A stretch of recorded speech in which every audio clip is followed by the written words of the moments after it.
I started wrestling at a late age. I started in grade 12. I was 18 years old. That's not usual in wrestling. Most people start really young, and it takes a while to build a base in wrestling.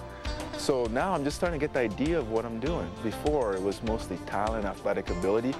Now I'm starting to understand the sport, and I'm getting this sort of confidence in the sport now, and confidence in my ability to handle the stressful situations involved with the sport. Yeah.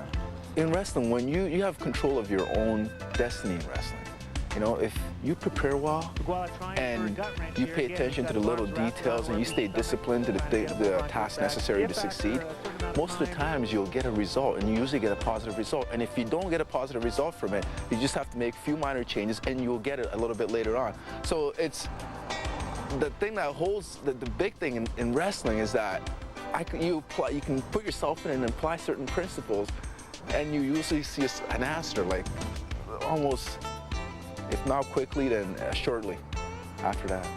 It's important for me to make that team because in a way this year, my friend who died about 4 years ago, Donovan Young, I kind of dedicated a season to him in my mind, you know, just it's a personal thing.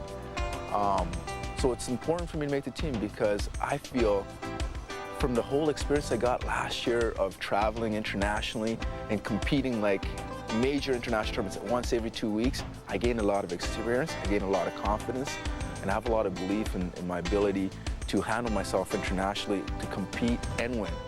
And so it's important for me to get through these trials and get myself ready to compete successfully in the World Championships. I'm going to change my life. I'm not just going to hang out with anybody. I got to make some decisions. I got to make some choices. Just because something is going on doesn't mean that's what I walk into. So I decided to join in some sport teams. I played basketball. I played volleyball. I did track and field. Played soccer. Started doing that, and as I did those and I started getting better, I felt better about myself. I said, hey, if I can do this, what else can I do? I took part in a school play. School play called the Wizard of Oz. If I told you I was in the Wizard of Oz, what role do you think a guy like me would have played? Lion. Absolutely. I was a cowardly lion. And I loved it. Even though some of my friends thought it was a little sissy. But it was great for me. It brought me out. It maybe allowed me to show some confidence in different areas that maybe I wasn't so comfortable in. And gain some new talents. But that's what it is. I made some passion branding is turning a personal story into a crusade. In Nick's case, about how his sister and brother were brought up by their angry father, about the punishments, the cell he built to lock them up, and how he'd shave their heads to shame them. You got shaved too? Twice, yeah. And the beatings. Nick became an angry kid. I said, I'm going to get so strong and so tough, and I'm going to kick his ass. Instead, he began a healing process that involved both wrestling and witnessing. Ugoalah, a former wrestling champion from Centennial High School and Brock University, was tonight's special guest speaker. Nick, I met many years ago when he was in our care. He was just a teenager, and I was impressed with him then. I mean, he was a kid who said, you know, don't let being in care hold you back. You can be whatever you want to be. Just go for it. And that's a message that he gave at the age of 17 or 18, and that's a message he still gives today. And what he's achieved in his life and what's happened in his life is nothing short of amazing. The fact that, you know, he comes from what many would consider a disadvantaged background makes it all the more amazing. Talk to me about the shame of being a foster child. The shame of being a foster child, it was a tough one for me for the first little bit, because you come home and, you know, you don't want to so much invite your friends over to your house right away because, you know, your parents don't look like you, right? And when people find out you're a foster kid, it's almost like you're a bad kid.